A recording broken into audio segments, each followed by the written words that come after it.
The code of practice is a great opportunity for the addressees of the code and all stakeholders involved to actually shape and operationalize the rules. CCIA has invited a cross-stakeholder group of experts to discuss sort of the start of the drafting process. The drafting process now is taking place after the conclusion to the negotiations on the AI Act, which left, frankly, the drafters with a very big challenge. And so our job is to bring people together to help address that challenge and to bring in the expertise so that no one can say, oh, we didn't know. The opportunity is to establish a process that will continue the debate, and so that a code of conduct is only successful in my mind, not only that it's practicable and implementable, but it is, in contrast to law, it is more flexible and can take very quickly into account the developments in the markets. It's really time for the AI industry to have some clarity about what is needed. What are the tools that are, the techniques for safety, for trustworthiness, for the respect of fundamental rights and impact assessment or whatever, to actually finally be a bit more codified in a granular way, to finally get rid of this legal uncertainty that is really plaguing adoption at this stage of general purpose AI models. The GPAI providers will have to provide substantive information to the AI office, and the code of practice basically shall enable them to comply with the AI Act provision. Well, the very first expectation we have is a very pragmatic one, is that the AI office delivers the code of practice on time, meaning before May next year. That's only 7 months to go, which is a short time frame in light of the challenges.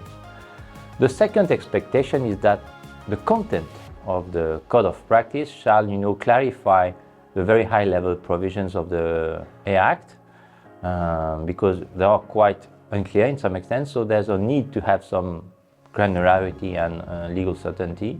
But by the same token, the code shall only focus on what is on the AI Act and not go beyond, go off track and introduce new requirements that are not provided by the Act.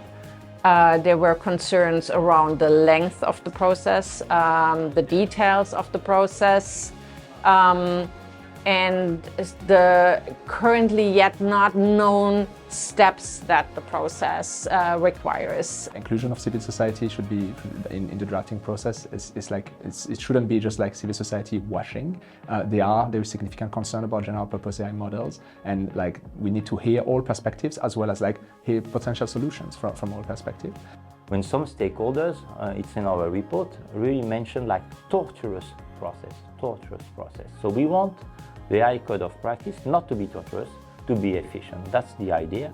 And the 10 recommendations really is about ensuring the right level of granularity, not be too precise because you're going to be obsolete, not be too vague because you won't be actionable, not introduce new elements, new requirements, which is a risk we see, and ensure consistency with the emerging standards.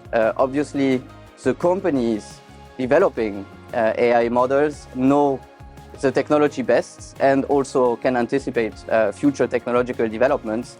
And so it's a bottom-up approach. We also really hope for flexible and proportionate code that can cope with future technological developments. Technology evolves rapidly. For the biggest part of the participants, I do believe that the alignment with international initiatives is also important, but also that the code would not go beyond what is required by the AI Act in itself. The code is too important to get wrong for Europe. And one of the things that we're trying to do at CCIA is organize these AI roundtables to bring people together to come up with the solutions that will work. We can't have implementation that goes either too broad or too detailed, so there's just that right balance to strike